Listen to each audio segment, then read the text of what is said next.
welcome back to Blail and Kettle. So this is Ayush Shahs and we are back with another set of questions of class 12 political science chapter 1 a cold war era.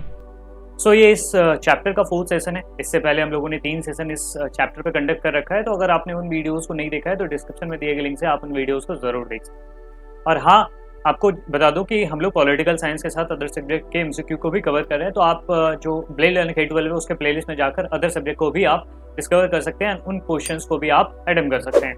ठीक है, तो चलिए आज के इस session को start करते हैं। और जैसा कि आपको पता है कि हम लोग 3 लेवल में क्वेश्चन को सॉल्व करेंगे, जिसमें अलग अलग टाइप के क्वेश्चंस को यहाँ पर लिया गया है। जो 1 वर्ड वाले आंसर्स होते हैं उन क्वेश्चंस को भी लिया गया है, साथ ही असर्शन रीजनिंग वाले क्वेश्चंस को भी इसमें ऐड किया गया है। तो हर एक टाइप के क्वेश्चंस आपको यहाँ पर देखने को मिलेंगे और हर एक लेवल के साथ हम लोग टफनेस इंक्रीज करते हुए चलेंगे। और जो बच्चे हमारे साथ लाइव सेशन में जुड़े हुए हैं तो वो लाइव चैट में आंसर दें और साथ ही साथ कमेंट बॉक्स में भी आंसर दें। और हाँ, एक बार आप एक चीज़ आपको बता देता हूँ कि जो क्वेश्चन का नंबर है ना उसको भी मेंशन करते हुए चलें, और जो बाद में रिपीट टेलीकास्ट देख रहे हैं तो आप कमेंट सेक्शन में जरूर उन क्वेश्चंस को अटेम्प्ट करें। ठीक है, तो चलिए स्टार्ट करते हैं आज के इस सेशन को। सबसे पहला प्रश्न, first question is after how many days the US become aware of the missiles deployed in Cuba. आपको बताना है कि कितने दिनों के बाद अमेरिका को ये पता चला कि क्यूबा में यूएसएसआर ने मिसाइल्स डिप्लॉय कर दिए, न्यूक्लियर मिसाइल्स डिप्लॉय कर दिए। आपके ऑप्शंस हैं 2 वीक्स, 3 वीक्स, 4 वीक्स और इज इट 1 वीक।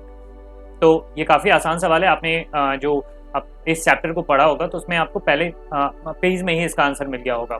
ठीक है, इसका जो सही जवाब है वो है 3 वीक्स। हुआ क्या था कि यूएसएसआर ने, जो यहाँ पर है, यूएसएसआर ने क्यूबा में, ठीक है ये है क्यूबा में क्या किया था, अपने मिसाइल्स को डिप्लॉय कर रखा था। ये किस चीज़ के रिटेलिएशन में, एक तरह से रिटेलिएशन ये था कि यूएसएसआर के बगल में ये टर्की है, यहाँ पे अगर आप देखोगे तो टर्की है, टर्की में अमेरिका ने कर रखा था। ठीक है, तो उसी के रिटेलिएशन में एक तरह से आप कह सकते हो कि यूएसएसआर एक जगह की तलाश कर रहा था जहाँ पे वो अपने मिसाइल्स को डिप्लॉय कर सके और यूएस को अपने रेंज में ले सके। तो उसको एक बहुत अच्छी जगह मिल गई क्यूबा की, क्योंकि क्यूबा में कम्युनिस्ट गवर्नमेंट थी, फिदेल कास्ट्रो की गवर्नमेंट। तो फिर वहाँ पर यूएसएसआर को मौका मिल गया और वहाँ पर अपने न्यूक्लियर मिसाइल्स को उन्होंने डिप्लॉय कर दिया। ठीक है, और जब क्यूबा में न्यूक्लियर मिसाइल्स डिप्लॉय कर दिया गया यूएसएसआर के द्वारा, तो उसके 3 हफ्तों के बाद करीब अमेरिका को इस बारे में भनक लगती है कि उनके नाक के नीचे यहाँ पर मिसाइल्स लगा दिए गए हैं। उसके बाद अलग इवेंट होता है जिसे हम लोग क्यूबन मिसाइल क्राइसिस के नाम से जानते हैं। और हाँ, आपको बता दूं कि ये इवेंट कब हुआ था, 1962 के अक्टूबर महीने में। ठीक है, चलिए हम लोग आगे बढ़ते हैं सेकंड क्वेश्चन की ओर। इसका सही जवाब होगा 3 weeks. Second question is the western alliance headed by the US represented the ideology of. मतलब अमेरिका के नेतृत्व में जो पश्चिमी गठबंधन था उसने किस विचारधारा का प्रतिनिधित्व किया था। ठीक, ऑप्शन है आपके सामने, लिबरल डेमोक्रेसी, कैपिटलिज्म, कम्युनिज्म या बोथ ए एंड बी, अर्थात उदारवादी लोकतंत्र, पूंजीवाद, साम्यवाद, या फिर डी ऑप्शन ए और बी दोनों। तो आपको बताना है कि जो वेस्टर्न अलायंस था जिसका लीडर एक तरह से कह सकते हो अमेरिका था, वो किस प्रकार की आइडियोलॉजी को फॉलो कर रहा था और किस प्रकार की आइडियोलॉजी को लीड कर रहा था। काफी आसान सवाल है क्योंकि लेवल 1 पे हम लोग हैं, तो आसान सवालों को हम लोग काफी इनको पहले सॉल्व करते हुए चलते हैं और धीरे धीरे टफनेस को इंक्रीज करते हुए चलेंगे। ठीक है, तो इसका सही जवाब क्या होगा? इसका सही जवाब होगा ए एंड बी दोनों, बिकॉज उदारवादी लोकतंत्र अर्थात लिबरल डेमोक्रेसी को भी उस आइडियोलॉजी को भी फॉलो कर रहा था अमेरिका, और साथ ही साथ कैपिटलिस्ट इकोनॉमी जो एक तरह से चीजें हैं, जो यहाँ पर फ्री ट्रेड होगा, लेजर फेयर होगा, कोई गवर्नमेंट का इंटरवेंशन नहीं होगा, तो इस प्रकार की आइडियोलॉजी को भी अमेरिका प्रमोट कर रहा था। और अमेरिका के अलायंस में जितने भी वेस्टर्न यूरोप के कंट्रीज थे या दूसरे भी देशों दूसरे भी कॉन्टिनेंट के देश थे, उन सब की आइडियोलॉजी कमोबेश यही थी। ठीक है, कम्युनिज्म इसका सही जवाब नहीं होगा, बिकॉज कम्युनिज्म की जो आइडियोलॉजी थी वो यूएसएसआर की आइडियोलॉजी थी।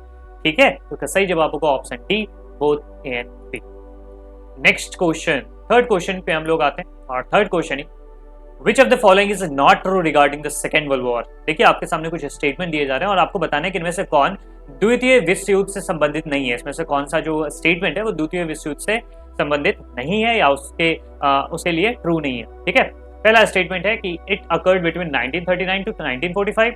ठीक है, सेकंड ऑप्शन है, सेकंड स्टेटमेंट है कि it was fought between allied and axis power. Third option is it was confined to the Europe only, and fourth option is allied force was led by US, UK, USSR and France। आपको बताना है कि इन चारों option में से कौन सा statement गलत है regarding to second world war. ठीक है, तो हम देखते हैं पहला ऑप्शन क्या कह रहा है। यह 1939 से 45 के बीच में हुआ था, बिल्कुल, या 1939 से 45 के बीच में ही हुआ था सेकेंड वर्ल्ड वॉर का। वही वर्ल्ड वॉर फर्स्ट का जो टाइम पीरियड था वो था 1914 से 1918 के बीच में। अब आपको लग रहा होगा कि सर आप रिपीटेड चीजें बता रहे हो, बार बार एक ही चीजें बताते हो। नहीं, ये चीजें इसलिए मैं बता रहा हूँ बार बार क्योंकि काफी इंपॉर्टेंट है, और अगर आप बार बार इन चीजों को सुनोगे तो आपके दिमाग में वो चीजें ज्यादा देर तक रहेंगी और एग्जाम तक आप उस चीज को कैरी कर पाओगे। ठीक है, तो ये होगा। दूसरा क्या ऑप्शन है कि ये मित्र राष्ट्र और ध्रुव राष्ट्र के बीच में लड़ा गया था, बिल्कुल। ये अलाइड और एक्सिस पावर के बीच में ही लड़ा गया था, जो दो ग्रुप था। फिर उसके बाद डी ऑप्शन कहा जा रहा है कि जो अलाइड पावर्स थे उसका नेतृत्व कौन कर रहा था, यूके, यूएसआर, फ्रांस और यूएस। बिल्कुल, ये भी सही है जवाब है, ये स्टेटमेंट है। तो इसका सही जवाब होगा ऑप्शन सी, बिकॉज यहाँ पर कहा जा रहा है कि कौन सा स्टेटमेंट सत्य नहीं है। बिकॉज देखिए, अगर आप देखोगे तो इसमें क्या लिखा हुआ है कि ये केवल यूरोप तक सीमित था, नहीं। सेकेंड वर्ल्ड वॉर का प्रभाव आप कह सकते हो कि करीब करीब पूरी दुनिया तक पड़ा था, इवन इंडिया तक भी पड़ा था। इंडिया के जो नॉर्थ ईस्ट वाला रीजन है, म्यांमार वाला जो रीजन है, उन सब एरिया तक जो सेकेंड वर्ल्ड वॉर है उसका प्रभाव पड़ा था। तो यहाँ पर कहा जा रहा है कि केवल ये यूरोप तक ही सीमित था, नहीं, ये चीजें गलत है। हाँ, यूरोप से इसकी शुरुआत हुई थी सेकेंड वर्ल्ड वॉर की, लेकिन इसका जो पर्व्यू कह सकते हो, इसका जो पूरा एरिना था वो काफी अलग अलग कॉन्टिनेंट तक भी फैला था। ठीक है, तो कहा जा रहा है कि कौन सा सही नहीं था, तो इसका ऑप्शन सी इसका सही जवाब होगा। ठीक है, चलिए नेक्स्ट क्वेश्चन की ओर आगे बढ़ते हैं हम लोग। अब बढ़ते हैं फोर्थ क्वेश्चन की तरफ। Cuba under Fidel Castro was a, मतलब फिदेल कास्ट्रो के नेतृत्व में क्यूबा कौन सा देश था? Communist country, capitalist country, theocratic country या नन ऑफ द अबव। मतलब आपको बताने की क्या ये साम्यवादी देश था, पूंजीवादी देश था, धर्मशासित देश था, या इनमें से कोई नहीं। इसका सही जवाब होगा कम्युनिस्ट कंट्री। ठीक है, क्यूबा एक कम्युनिस्ट कंट्री था। फिदेल कास्ट्रो खुद ही कम्युनिस्ट लीडर थे, कम्युनिस्ट रिवॉल्यूशन उन्होंने किया था, और इन्हीं के मित्र थे चे गुवेरा, जिन्होंने अर्जेंटीना में ऐसे ही इसी प्रकार से कम्युनिस्ट रिवॉल्यूशन किया था और वहां पर कम्युनिस्ट एक तरह से गवर्नमेंट को बनाया। एनीवे, तो ये कम्युनिस्ट कंट्री का पार्ट है फिदेल कास्ट्रो। ठीक है, और आपको बता दूं कि इसमें आपको लग रहा होगा कि सर ये थियोक्रेटिक कंट्री क्या होता है? थियोक्रेटिक कंट्री ऐसे होते हैं जहां पर धर्म के आधार पर देश का शासन चलता है, और जो धार्मिक विद्वान लोग होते हैं, जैसे फॉर एग्जांपल अफगानिस्तान में जब तालिबान सत्ता में आई है ना, तो उसने क्या बोला है कि हम कैसे गवर्नमेंट चलाएंगे, या गवर्नमेंट में रूल रेगुलेशन किस प्रकार से होगा, सरिया लॉ पे होगा, जो कि मुस्लिम धर्म का, आप जानते हो, आपने हिस्ट्री में पढ़ा होगा सरिया लॉ के बारे में। तो सरिया लॉ के हिसाब से जो भी उलेमा होंगे उनके हिसाब से उस देश का शासन चलेगा। तो ऐसे कंट्री को थियोक्रेटिक कंट्री कहा जाता है। जैसे आपने पढ़ा होगा सऊदी अरेबिया के बारे में, अफगानिस्तान में तालिबान की गवर्नमेंट के बाद आने के बाद। तो ऐसे जो देश होते हैं जहाँ पर धर्म के आधार पर शासन चलता है और धार्मिक जो विद्वान होते हैं उनके नेतृत्व में देश का शासन चलता है, तो उन देशों को हम लोग थियोक्रेटिक कंट्री कहते हैं। बट यहाँ पे फिदेल कास्ट्रो किस टाइप के गवर्नमेंट को लीड कर रहे थे? Communist government. ठीक, उसका सही जवाब होगा option A, communist country. Next question, fifth number question है कि which of the following wasn't a reason behind the smaller states joining power bloc. मतलब छोटे राज्यों के सत्ता में जो सुपर पावर के साथ शामिल होने के पीछे इनमें से कौन सा कारण नहीं था। मतलब इसमें आपसे पूछा जा रहा है कि जो छोटे छोटे स्मॉलर कंट्रीज थे वो किसी सुपर पावर के ब्लॉक को ज्वाइन कर रहे थे, तो इनमें से कौन सा स्टेटमेंट उसके लिए सही नहीं है। तो देखिए क्या कारण नहीं था। They used to get weapons, मतलब उनको हथियार मिलते थे इसलिए वो ज्वाइन करते थे, या फिर उनको इकोनॉमिक एड मिलते थे उनके लिए, या फिर उनको प्रोटेक्शन का प्रॉमिस मिलता था कि मतलब उनको सुरक्षा का वादा मिलता था। सुपर पावर जो होते थे वो उनको कहते थे कि भाई आप मेरी टीम में आ जाओ, आपको बदले में हम सिक्योरिटी प्रोवाइड करेंगे, अगर आपको कोई दिक्कत होगी आसपास के क्षेत्रों में या नेबरिंग कंट्री से, तो हम आपको सुरक्षा मुहैया कराएंगे आपको। तो ये सारी चीजें तो आपको बताना है कि इनमें से कौन सा रीजन नहीं था। तो देखिए अगर आप देखोगे तो आपको ए, बी, सी तीनों ये स्टेटमेंट सही लगे, बिकॉज स्मॉलर कंट्रीज थे, इसी लालच में आप कह सकते हो कि सुपर पावर के ब्लॉक को ज्वाइन किया करते थे। ठीक है, जैसे फॉर एग्जांपल ये अपना जो पड़ोसी मुल्क है जैसे पाकिस्तान, तो उसने क्या किया था, अमेरिका के अलायंस को ज्वाइन कर लिया था। किस लालच में या किस सपने के साथ कि अमेरिका उसको क्या करेगा, उसको वेपन देगा, उसको पैसे वैसे देगा, और साथ ही साथ अमेरिका ने ये भी प्रॉमिस कर रखा था कि अगर तुम्हें नेबरिंग कंट्री से जैसे फॉर एग्जांपल इंडिया से अगर तुम्हें कभी दिक्कत का सामना करना पड़े तो फिर हम तुम्हारी मदद करने के लिए आएंगे। तो ये इसी लालच के कारण या इसी चीज के कारण ना स्मॉलर कंट्रीज किसी न किसी सुपर पावर को ज्वाइन करते थे। बिल्कुल ये सही जवाब है। तो तीनों ये स्टेटमेंट सही है, तो इसका सही जवाब होगा नन ऑफ द अबव, क्योंकि आपसे पूछा रहा है कौन सा रीजन नहीं था। एक और एग्जाम्पल बताता हूँ, जैसे क्यूबा। अब क्यूबा ने क्यों यूएसआर के कैंप को ज्वाइन कर लिया था? हाँ, एक चीज तो सेम है कि मतलब आइडियोलॉजी दोनों की सेम थी। ठीक है, क्योंकि क्यूबा में भी फिदेल कास्ट्रो की गवर्नमेंट कम्युनिस्ट पार्टी के मतलब कम्युनिस्ट आइडियोलॉजी की थी, और यूएसआर में तो कम्युनिस्ट आइडियोलॉजी की थी शासन। तो एक प्रकार से वो चीजें तो यही थी, साथ ही साथ क्यूबा को वेपन भी मिल रहा था, इकोनॉमिक एड भी मिल रहा था, और प्रोटेक्शन भी मिल रहा था नेबरिंग कंट्रीज। तो इसी तरीके से या इन्हीं कारणों के कारण जो स्मॉलर कंट्रीज हैं वो सुपर पावर को ज्वाइन करते थे। तो इसका सही जवाब होगा none of the above, option number D. ठीक, चलिए नेक्स्ट क्वेश्चन की ओर बढ़ते हैं हम लोग। सिक्स्थ क्वेश्चन क्या कहा जा रहा है, currently there are how many states in the NATO. मतलब नाटो में अभी कितने स्टेट्स हैं करंटली, आपको पूछा जा रहा है करंट। तो आपको दोनों चीज याद रखना है कि जब ये नाटो बना था, नॉर्थ अटलांटिक ट्रीटी ऑर्गेनाइजेशन जब बना था, तो उस समय कितने स्टेट थे और अभी के समय में कितने स्टेट?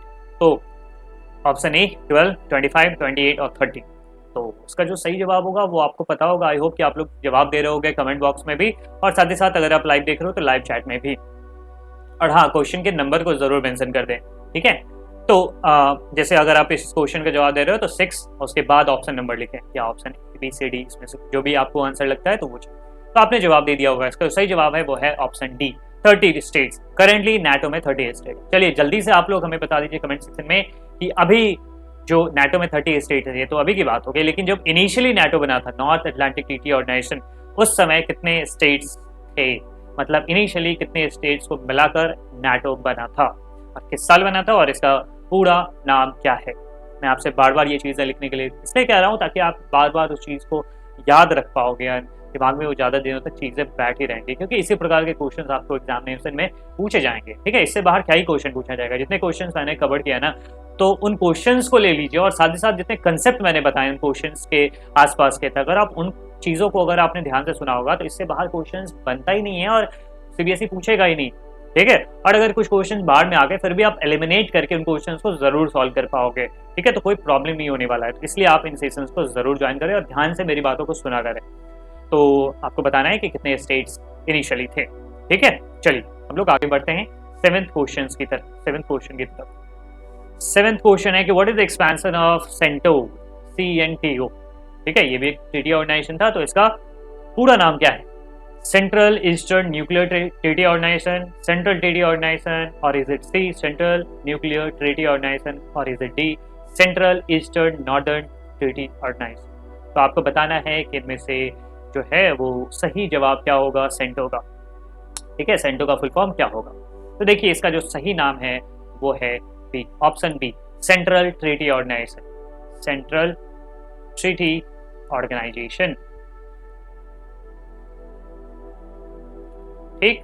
और इसके बारे में मैंने बहुत सारी चीजें आपको बता रखी है। इसको बगदाद पैक्ट के नाम से भी जाना जाता है, ठीक है। तो ये चीज आप याद रखो। और इसको बेसिकली पर्टिकुलरली बनाया गया था वेस्ट एशिया के लिए। तो आप देखोगे कई सारे कंट्रीज है, तो आप याद रख सकते हो इसमें 5 कंट्री थे basically member central treaty organization में। वो था Iran, Iraq, Turkey, Pakistan and United Kingdom, मतलब ब्रिटेन। तो इतने कंट्री हो गए, 5 कंट्री। और साथ ही साथ इसका एसोसिएट मेंबर जो था ना, एसोसिएट मेंबर, वो था द यूएस, यूनाइटेड स्टेट। तो यूनाइटेड स्टेट्स के द्वारा लेड ही एक तरह से कह सकते हो कि ये मिलिट्री अलायंस था। तो ये चीज, और एक चीज और याद रखो कि बगदाद पैक्ट कब साइन किया गया था? 1955 में, ठीक है। तो ये चीज आप याद रखोगे, बगदाद पैक्ट, और इसमें कितने कंट्रीज। चलिए हम लोग नेक्स्ट क्वेश्चन की ओर आगे बढ़ते हैं। 8 number question, the latest summit of the NAM held at. बहुत ही आसान सवाल है कि अभी जो हाल का जो नवीनतम शिखर सम्मेलन हुआ है NAM का, वो कहाँ हुआ था, ठीक है। तो अजरबैजान, टर्की, सर्बिया और इंडिया। आपको बताना है कि NAM का जो लेटेस्ट समिट है वो कहाँ हुआ, ठीक है। आई होप कि आप लोग आंसर दे रहे होगे लाइव चैट में भी और कमेंट बॉक्स में भी। तो इसका सही जवाब है अजरबैजान। देखिए अजरबैजान में सबसे लेटेस्ट समिट हुआ है 2019 में। हमारे देश के जो वाइस प्रेसिडेंट वेंकैया नायडू साहब, तो वो इसमें शामिल होने के लिए गए थे। हालांकि जो सेकेंड वर्ल्ड वॉर के बाद जो एक कोल्ड वॉर का दौर चला था, और कोल्ड वॉर जब खत्म होता है 1991 में after the dissolution of USSR, उसके बाद से जो NAM है ना, उसका रेलेवेंस खत्म होता हुआ जा रहा है। और इवन कि भारत देश के लिए अब उतना NAM इंपॉर्टेंट ऑर्गेनाइजेशन रह भी नहीं गया है, इंपॉर्टेंट मूवमेंट रह भी नहीं गया है। तो इसलिए उतना तवज्जो भी नहीं दिया जा रहा है। मोदी जी उसमें पार्टिसिपेट करने नहीं गए थे, और वहाँ पर वेंकैया नायडू साहब को भेज दिया गया था। तो ये चीज़ें हैं उसमें, आप याद रखो कि 120 मेंबर नेशन अभी NAM है, ठीक है, याद रखोगे आप, ठीक। चलिए अब हम लोग आगे बढ़ते हैं। और हाँ, ये भी याद रखो आप, अजरबैजान की राजधानी बाकू में इस समिट हुआ था।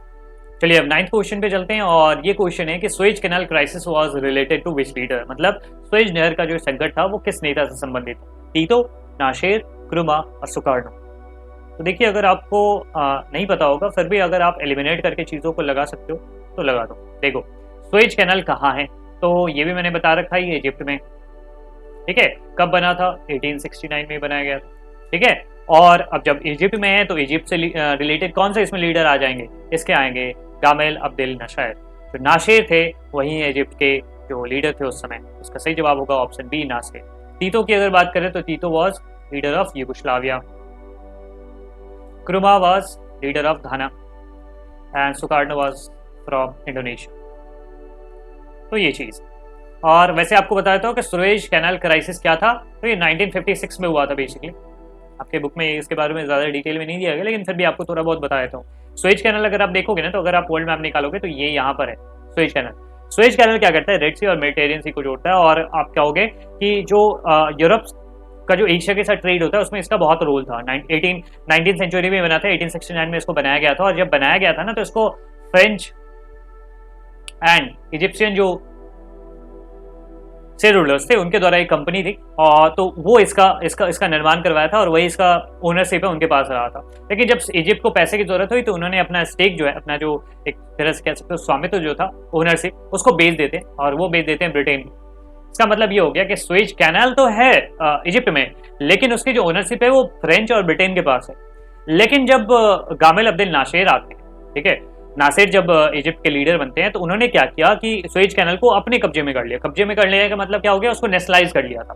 ठीक है, नेशनलाइजेशन मतलब होता है उसको सरकार के अंदर में ले आए, वो इजिप्शियन सरकार के अंदर में आ गया। और उन्होंने कहा कि जिसका जितना स्टेक है उसको हम पैसा देते हैं और सब यहाँ से जाओ, अब मेरा जो है ना वो शासन चलेगा, इजिप्ट का शासन चलेगा सुएज कैनाल पे। लेकिन आप जानते हो कि सुएज कैनाल जो है ना, वो दुनिया के ट्रेड के लिए, यूरोप के ट्रेड के लिए बहुत इंपॉर्टेंट रूट है। आर्टिफिशियल ये कैनाल है। अभी कुछ दिनों पहले ही, पिछले साल ही, जो वहां पर एक जो शिप था, ठीक है, वो उसमें ब्लॉक हो गया, तो इसके कारण से वर्ल्ड ट्रेड को कितना ज्यादा नुकसान झेलना पड़ा था।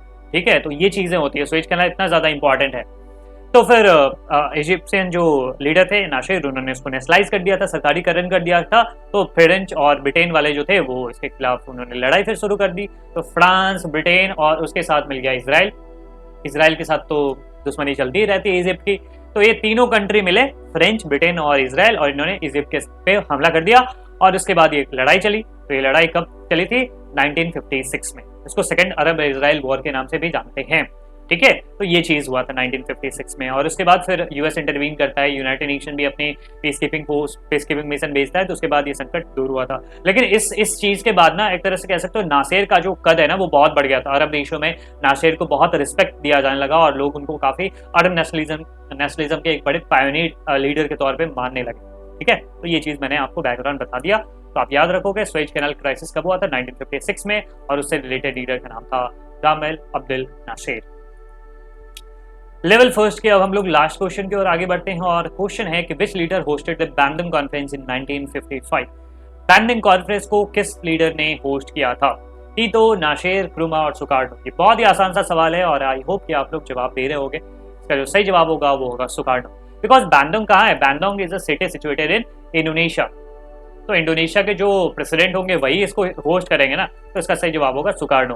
और आपको बता दूं कि Sukarno was the first president of Indonesia. Indonesia was a colony of Dutch. पिछले लेक्चर में एक स्टूडेंट ने पूछा था, तो मैंने लाइव चैट में वैसे जवाब दे दिया था, लेकिन आपको बता दो कि डच जो लोग हैं ना, उनको कहा जाता है नीदरलैंड्स वालों को। ठीक है, अभी के समय जो नीदरलैंड करके आप कंट्री जानते हो ना, तो वो वहीं के लोगों को डच कहा जाता है। और पहले हॉलैंड भी कहा जाता था उस देश को। ठीक है, तो वो चीज़ है डच। पहले वो इंडिया में आए थे, डच ईस्ट इंडिया कंपनी बना के इंडिया में ट्रेड करने आए थे। जैसे पहले पोर्चुगीज आए थे, फिर उसके बाद डच लोग आए थे, फिर उसके बाद जो ब्रिटिश लोग हैं, उसके बाद फ्रेंच लोग आए थे। तो सारे में डच लोग भी थे हमारे यहाँ पर। ठीक है, तो ये चीज़ है। लेकिन यहाँ पर उन्होंने देखा कि बड़ी पावर राइवलरी, और साथ ही साथ उनको इंडोनेशिया मिल गया था। ये इंडोनेशिया यहाँ पर है, इंडोनेशिया मिल गया, तो इंडोनेशिया पे वो चले गए थे और इंडोनेशिया से वो ट्रेड क्या करते थे। लेकिन वो बेसिकली मकसद से आए थे इंडिया पे ही व्यापार करने के लिए, इंडिया से ही व्यापार करने। एनीवे, तो बैंडोंग कॉन्फ्रेंस को होस्ट किन्होंने किया था? सुकार्नो। हालांकि इनको मिलिट्री कू में वहां से हटा दिया जाता है। He was the first person, but कुछ दिनों बाद इनकी सत्ता चली जाती। तो ये हुआ हमारा लेवल फर्स्ट का सवाल। अब हम लोग बढ़ते हैं लेवल सेकंड पे, और टफनेस धीरे धीरे इंक्रीज होती हुई चली जाएगी। देखिए, क्वेश्चन पूछा जा रहा है, the Soviet Union responded to the formation of NATO by, मतलब नाटो के गठन के बाद सोवियत संघ ने किस तरह से इसको रिस्पॉन्ड किया था, किस प्रकार से प्रतिक्रिया दी? Providing military assistant to the south east Asian treaty organisation, मतलब उन्होंने south east Asian treaty organisation को, किसकी बातें कर रहा हूं मैं? सोवियत यूनियन की। मतलब सोवियत यूनियन ने South east Asian treaty organisation को मिलिट्री असिस्टेंट दिया, या फिर उसने वॉर्सो पैक्ट को फॉर्म किया, या फिर क्यूबा में न्यूक्लियर मिसाइल्स प्लेस कर दिया, या फिर उसने सेंट्रल ट्रीटी ऑर्गेनाइजेशन को फाइनेंशियल एड दिया। तो अगर आप ध्यान से ऑप्शंस को पढ़ोगे तो आप बहुत सारे ऑप्शन को वैसे एलिमिनेट कर दोगे और आप आंसर तक पहुंच सकते हो। ठीक है, अगर आप ऑप्शन नंबर ए देखोगे तो उसमें लिखा हुआ है कि मिलिट्री असिस्टेंट दिया था सोवियत यूनियन ने सीटो को। South east Asian treaty organisation मतलब क्या हो गया? सीटो। तो सर ये बताओ, सीटों को सोवियत यूनियन को पैसे देगा या अपने मिलिट्री असिस्टेंट देगा? क्योंकि सीटो क्या था, वो तो वेस्टर्न अलायंस का एक मिलिट्री ग्रुप था ना, तो उसको सोवियत यूनियन से क्या ही लेना देना। तो ऑप्शन एक अलग हो जाता है। ऑप्शन डी भी देखोगे तो उसमें भी ये लिखा हुआ कि पैसे देता था सोवियत यूनियन, पैसे दिया था सोवियत यूनियन ने सेंटो को, CENT को, मतलब सेंट्रल ट्रीटी ऑर्गेनाइजेशन को। ठीक है, तो ये भी ऑप्शन गलत हो जाता है। उसके बाद न्यूक्लियर मिसाइल्स को क्यूबा में डिप्लॉय कर दिया था, तो क्यूबा में तो डिप्लॉय किया गया था 1962 में। यहाँ पर बातें हो रही है कि नाटो के बनने के बाद उसने क्या किया, तो नाटो बनाया 1949 के अप्रैल में। उसके बाद तो ऑप्शन सी भी गलत हो जाता है। इसका सही ऑप्शन होगा ऑप्शन बी, बिकॉज इसके बाद ही वॉर्सो पैक्ट का गठन किया गया 1955 में। वॉर्सो पैक्ट कब बनी थी, मतलब कब साइन किया गया था, 1955। और वैसे आपको बता दूं कि वॉर्सो जो है ना पोलैंड का कैपिटल। नेक्स्ट क्वेश्चन की ओर आगे बढ़ते हम लोग। 12th question, after world war 2, मतलब सेकेंड वर्ल्ड वॉर के बाद Soviet Union establish satellites in eastern Europe too. मतलब वर्ल्ड वॉर सेकेंड के खत्म होने के बाद सोवियत संघ ने पूर्वी यूरोप में अपने सैटेलाइट्स की स्थापना की, ताकि मतलब उसके पीछे क्या मोटिव था, to support the remaining fascist government, to preserve capitalism in eastern Europe, और is it C establish democratic government in eastern Europe nation, या is it option D expand its power and control over eastern Europe. आप ध्यान से इन options को पढ़ो, ठीक है। पहला ऑप्शन है कि शेष फांसीवादी सरकार का समर्थन करे, पूर्वी यूरोप में पूंजीवाद की रक्षा करे, पूर्वी यूरोप के राष्ट्र में लोकतांत्रिक सरकार स्थापित करे, या फिर पूर्वी यूरोप पर अपनी शक्ति और नियंत्रण का विस्तार करे। ठीक है, कि सेकेंड वर्ल्ड वॉर के खत्म होने के बाद सोवियत संघ ने सैटेलाइट कंट्री जो बनाए थे ना ईस्टर्न यूरोप में, वो क्यों बनाए। तो देखिए ऑप्शन ए क्या कहा जा रहा है कि जो फासिस्ट कंट्री थे, रिमेनिंग फासिस्ट कंट्री, उनको सपोर्ट करने के लिए। नहीं सर, फासिस्ट कंट्री के खिलाफ तो सोवियत यूनियन ने लड़ाई लड़ा था। फासिस्ट कंट्री कौन कौन थे, जर्मनी, इटली, ये सब फासिस्ट कंट्री है। देखिए फासिज्म क्या होता है, फासिज्म एक ऐसी विचारधारा होती है जहां पर आप एक एथनिक ग्रुप को आप ज्यादा तवज्जो दे रहे हो और एथनिक क्लेंजिंग कर रहे हो, साथ ही साथ सारा जो अथॉरिटेरियन रूल है वो एस्टैब्लिश करके रखा हुआ है, सारे जो राइट्स हैं वो आप सेंट्रलाइज हैं, वो सरकार के पास है। तो इस तरह के गवर्नमेंट जो होते हैं ना उसको फासिस्ट गवर्नमेंट कहे जाते हैं। जर्मनी में हिटलर था, तो हिटलर कैसे रूल को उसने एस्टैब्लिश किया था कि वो अपने जो आर्यंस है, केवल उसी एथनिसिटी के जो लोग होंगे वही प्योर है, बाकी सबको उन्होंने मारना शुरू कर दिया था, ज्यूज, जिप्सीज एंड बहुत सारे और भी लोग थे। फिर इटली की बात करोगे, इटली में मुसोलिनी का शासन था, वो भी ऐसा ही कुछ करता था, अथॉरिटेरियन रूल था इन देशों में। ठीक है, कोई राइट्स नहीं होते थे लोगों के पास, सारे राइट्स जो होते थे वो सरकार के पास होते थे और इन व्यक्तियों के पास होते थे। तो ऐसे गवर्नमेंट को फासिस्ट गवर्नमेंट कहा जाता है। तो फासिस्ट गवर्नमेंट के खिलाफ ही तो यूएसएसआर ने लड़ाई लड़ा था ना, तो फिर उनको सपोर्ट क्यों करेगा। और वैसे भी अगर बताऊं तो रिमेनिंग कुछ रह ही नहीं गया था। सेकेंड वर्ल्ड वॉर के बाद जर्मनी, इटली जैसे सारे देश बर्बाद हो चुके थे, खत्म हो चुके थे। ठीक है, तो उनको सपोर्ट क्यों करेगा, तो पहला ऑप्शन हमारा गलत हो जाता है। दूसरा चीज, to preserve capitalism in eastern Europe, sir Soviet Union है, सोवियत यूनियन कैपिटलिज्म को क्यों प्रिजर्व करेगा, तो ये भी ऑप्शन गलत हो जाता है।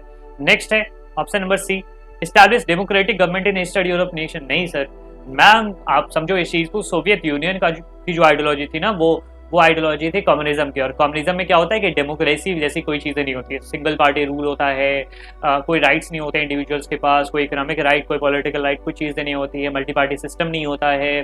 ठीक है, तो डेमोक्रेसी तो सोवियत यूनियन में खुद नहीं था, तो वो दूसरे देशों में क्यों एस्टैब्लिश करेगा।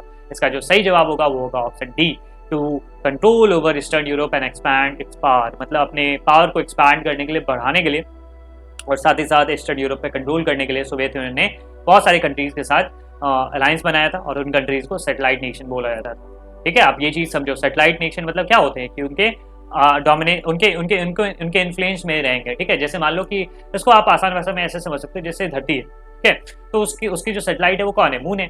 तो मून क्या होता है कि धरती के ही चक्कर लगाती है ना, धरती के ही हिसाब से ना वो रोटेट करती है। तो उसी हिसाब से ये जो सोवियत यूनियन था उसके सैटेलाइट कंट्रीज होते थे। मतलब क्या हो गया कि उस पर डोमिनेंस किसका होता था, सोवियत यूनियन का होता था। ठीक है, याद रखोगे इस चीज, ध्यान से समझो।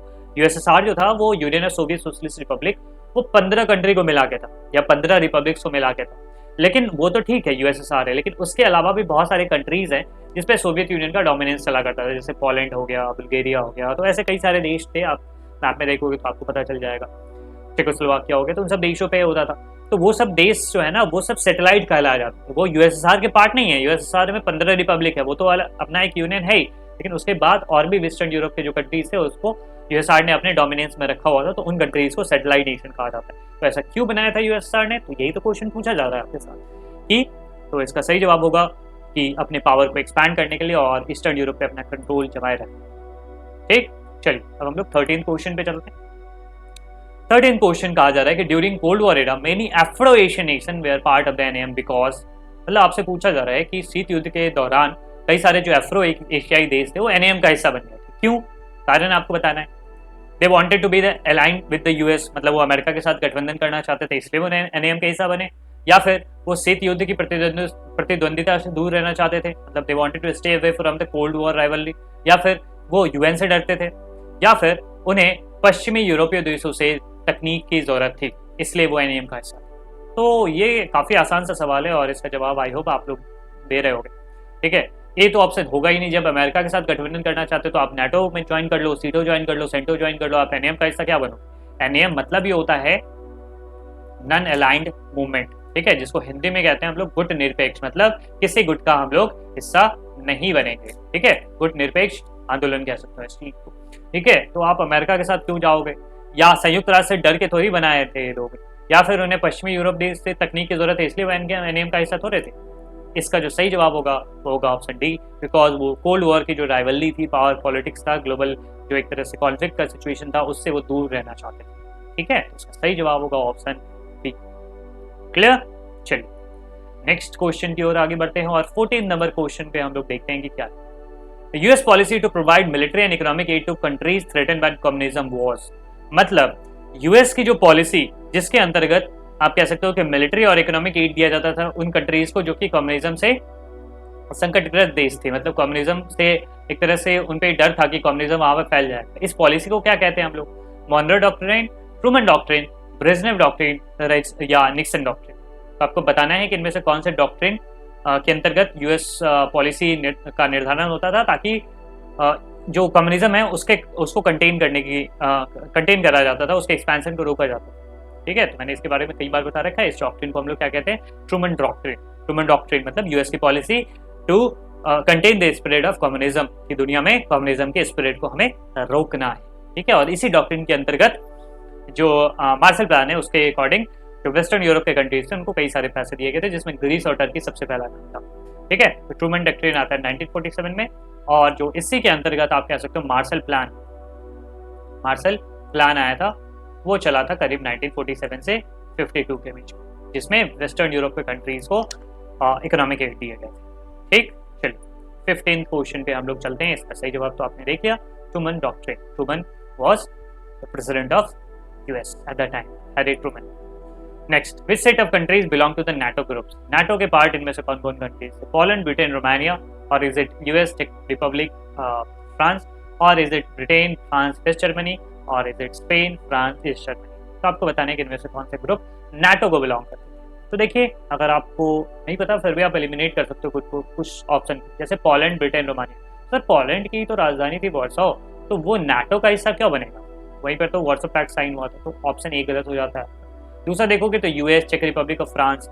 यूएस और फ्रांस तो चलो इसमें ठीक है, मतलब समझ में आती चीज है, लेकिन चेक रिपब्लिक जो है ना, वो वैसे चेकोस्लोवाकिया ये था कंट्री, बाद में ये चेक रिपब्लिक और स्लोवाकिया दो कंट्री में बन गया था। ठीक है, तो चेक रिपब्लिक वो जो यूएसआर है उसके डोमिनेंस में रहा करता, तो ये भी गलत हो जाएगा बिकॉज इसमें चेक रिपब्लिक आ गया। डी ऑप्शन है Spain, France, east Germany. East Germany जो था ना वो यूएसआर के ब्लॉक को उसने ज्वाइन करा था। ठीक है, अगर आप देखोगे तो जर्मनी के दो हिस्से हो गए थे, ईस्ट वाला जो था वो यूएसआर के अंदर में था, और वेस्ट वाला जो था वो यूएसए बेसिकली और यूके और फ्रांस तीनों के अंदर में था। ठीक है, तो सही जवाब होगा option C, because Britain, France and West Germany तीनों ही कंट्री नाटो का पार्ट। ठीक, चलिए इस तरीके से हमारा लेवल 2 खत्म होता है। अब हम लोग लेवल 3 पे चलते हैं। Which of the following were not the feature of the Cold War era? Cold War era से संबंधित कौन सा फीचर नहीं है? There was a nuclear war race, there was a propaganda war, there was an economic blockade against the non-aligned countries, or is it fourth, the Cold War countries were directly involved in it? आपको बताना है कि इनमें से कौन सा feature नहीं था कोल्ड वॉर।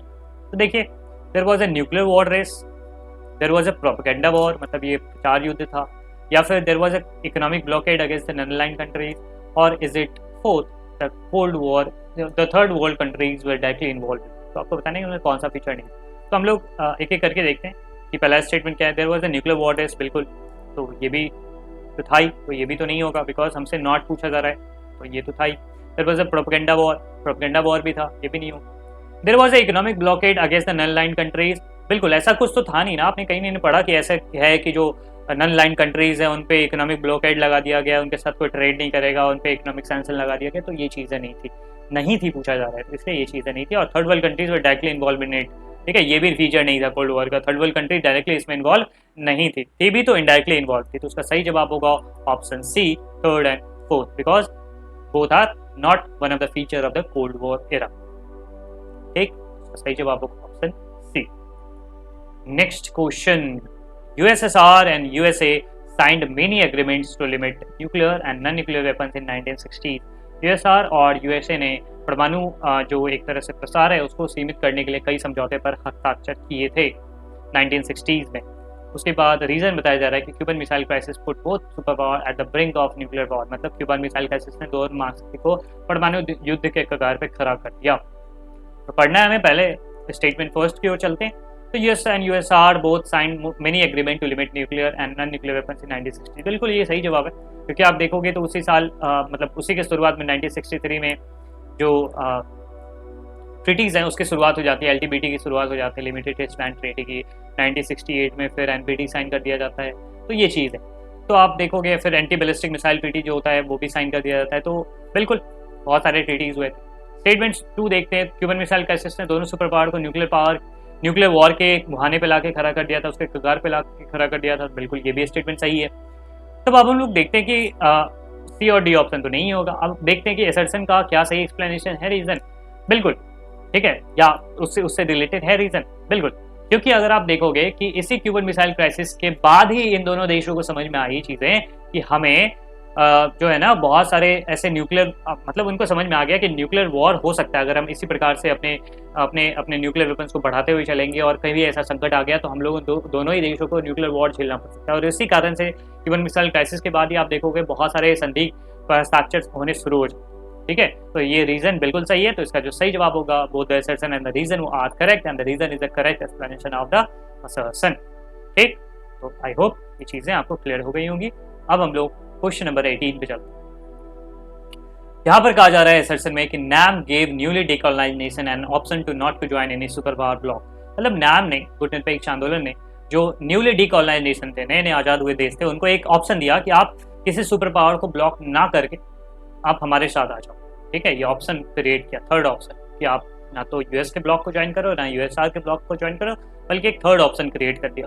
और साथ ही साथ रीजन कहा जा रहा है कि NAM was military alliance of third world countries to counter the NATO and the Warsaw pact, मतलब आपसे कहा जा रहा है कि NAM एक मिलिट्री अलायंस था थर्ड वर्ल्ड कंट्रीज का NATO और वार्सो पैक्ट को काउंटर करने के लिए। तो हम लोग सबसे पहले स्टेटमेंट 1 पे देखते हैं कि NAM ने क्या न्यूली डिकॉलोनाइज्ड नेशन को एक नया ऑप्शन दिया कि आप सुपर पावर के ब्लॉक को ज्वाइन ना करके हमारे साथ आ जाओ, बिल्कुल ये स्टेटमेंट बिल्कुल सही है। NAM ने एक तीसरा ऑप्शन दिया था कि आप सुपर पावर के ब्लॉक को ज्वाइन ना करें। रीजन की अगर बात करें तो रीजन में कहा जा रहा है, मतलब स्टेटमेंट सेकंड में कहा जा रहा है कि NAM was a military alliance of third world country. पहले यही बात है कि ये कोई मिलिट्री अलायंस नहीं था, ये NATO और वार्सो पैक्ट की तरह कोई मिलिट्री अलायंस थी नहीं, ठीक है। तो जैसे स्टेटमेंट आपका सेकंड गलत हुआ तो आपका काम आसान हो जाता है और आपको पढ़ना है कि कहाँ रीजन इनकरेक्ट दिया हुआ है, तो ऑप्शन नंबर डी में आपका दिया हुआ है रीजन इनकरेक्ट, तो ये आपका जो ऑप्शन है वो सही हो जाता है, ठीक है। तो ये काफ़ी आसान सवाल था अगर आपने ध्यान से इस चीज़ को पढ़ा होगा, स्टेटमेंट एंड जो रीजन है। अब हम लोग चलते हैं क्वेश्चन नंबर 19 पे, जो हमारे इस सेशन का सेकंड लास्ट क्वेश्चन है। इस सेशन कहा जा रहा है कि cold war was the ideological confederation between the US and USSR, और स्टेटमेंट 2 कहा जा रहा है, मतलब रीजन जो कहा जा रहा है वो है US was following capitalist ideology and whereas USSR was following communism, मतलब आपसे कहा जा रहा है कि इनमें से रीजन और रीजन को आपको जज करना है। सबसे पहले स्टेटमेंट 1 को देखते हैं, cold war was the ideological confederation between the US and USSR, बिल्कुल ये सही जवाब है। कोल्ड वॉर एक आइडियोलॉजिकल कन्फेडरेशन था US एंड USSR के बीच। स्टेटमेंट 2 देखते हैं, US कैपिटलिस्ट आइडियोलॉजी को फॉलो कर रहा था, USSR कम्युनिस्ट या सोशलिस्ट आइडियोलॉजी को फॉलो कर रहा था, बिल्कुल ये भी स्टेटमेंट सही है। तो आपका सी और डी ऑप्शन गलत हो गया। अब हम लोग देखते हैं कि क्या उसका रीजन बिल्कुल यही है, ठीक है, तो बिल्कुल यही तो रीजन है कि कोल्ड वॉर एक आइडियोलॉजिकल कन्फेडरेशन था बिकॉज USA कैपिटलिस्ट आइडियोलॉजी को फॉलो कर रहा था और USSR कम्युनिस्ट आइडियोलॉजी को फॉलो कर रहा था। उसका जो ऑप्शन ए है वो सही जवाब हो जाएगा। Both the assertion and the reason are correct and the reason is the correct explanation of the assertion, ठीक। चलिए तो आ गए हैं हम लोग आज के सेशन के सबसे अंतिम सवाल पर। Session arms reduction treaties eliminated rivalry between the super power, ये आपका पहला स्टेटमेंट है। और दूसरा statement NPT was signed in the year 1968, मतलब जो आर्म्स रिडक्शन ट्रीटीज है उन्होंने सुपर पावर के बीच के राइवलरी को खत्म कर दिया। खत्म कर दिया? खत्म कर दिया नहीं सर एंड मैम, खत्म नहीं किया था, बिल्कुल कम किया। ठीक है, ये आप कह सकते हो कि हाँ कम जरूर किया था, खत्म तो नहीं हुआ, राइवलरी तो चल ही रही थी। टीटी करने से भी कुछ ऐसा नहीं हुआ कि राइवलरी खत्म हो गई, वो तो कोल्ड वॉर खत्म या राइवलरी खत्म तब हुआ जब 1991 में यूएसआर का डिसोल्यूशन हो जाता। तो स्टेटमेंट 1 जैसे ही आपका गलत हुआ, सीधा ही सीधा आप आ गए क्वेश्चन नंबर मतलब ऑप्शन नंबर सी पर, क्योंकि इसमें डायरेक्ट लिखा हुआ है सर इज करेक्ट। हालांकि हम लोग रीजन पढ़ लेते हैं एक बार। NPT was signed in the year 1968, बिल्कुल ये 1968 में ही साइन किया गया था। ये ऑप्शन आपका सी सही हो जाता है। ठीक है, तो इस प्रकार से ये 20 क्वेश्चन हमारे आज के कंप्लीट हुए। अगर आपको इन सेशन के पीडीएफ पाने हैं तो आप हमारे टेलीग्राम ग्रुप को ज्वाइन कर सकते हो। आपको पता है कि टेलीग्राम का लिंक आपको डिस्क्रिप्शन में मिल जाएगा, हालांकि आपके स्क्रीन पे भी शो ही हो रहा है। और साथ ही साथ हमारे साथ इंस्टाग्राम पे भी जुड़ सकते हो, वहाँ पे भी एमसीक्यू कंडक्ट कराए जाते हैं। बहुत सारे रिलेटिव जो इन्फॉर्मेशन इन्फॉर्मेटिव नॉलेजेस वो वहाँ पर शेयर किए जाते हैं। ठीक है, और किसी चैप्टर के अगर आपको नोट्स एंड कोई और पीडीएफ डिटेल आपको पाना है तो आप हमारे साथ टेलीग्राम और इंस्टाग्राम दोनों पर कहीं पर भी जुड़ सकते हो। और साथ ही साथ अगर आपको किसी भी सब्जेक्ट में प्रॉब्लम आ रही है, किसी भी टॉपिक में प्रॉब्लम आ रही है, तो आपको डिस्क्रिप्शन में दिए गए लिंक पर एक डाउट वाला फॉर्म मिलेगा, तो उसको बार फिल करके डायरेक्टली हमारे साथ कनेक्ट हो सकते हो। ठीक है, तो मिलते हैं अब अगले सेशन में। और अगर आपको ये सेशन पसंद आया, हमारे कंटेंट आपको पसंद आ रहे हैं, तो ज़रूर अपने दोस्तों के साथ और उनके साथ शेयर करिए। ठीक है, और लाइक करिए, सब्सक्राइब करिए। मिलते हैं अगले सेशन में। Thank you so much, keep learning, keep watching. Thank you so much.